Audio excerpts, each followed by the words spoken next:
अस्सलामुअलैकुम, आप देख रहे हैं होराइजन न्यूज एचडी। खबर शामिल करते हैं। साहिवाल से डिप्टी कमिश्नर वाजिद शाह ने खाद की दुकानों के अचानक दौरे किए। दस्तयाब स्टॉक और नोटिफाइड निरखों पर फरोख्त का जायजा। असिस्टेंट कमिश्नर्स को डीलर्स को फराहम किया जाने वाला स्टॉक वेरीफाई करने की हिदायत। सेल रिकॉर्ड चेक करने के बाद महकमा खुराक को रिपोर्ट की जाए। डिप्टी कमिश्नर किसी को काश्तकार का इस्तेहसाल नहीं करने देंगे, वाजिद शाह।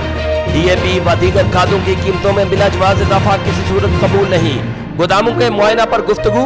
रेट नुमाया जगह आवेदन न करने वाला डीलर सजा भुगतने को तैयार रहे, DC का इंतबाह। रिपोर्ट महबूब चौधरी, सरपरस्त आला, होराइजन न्यूज HD।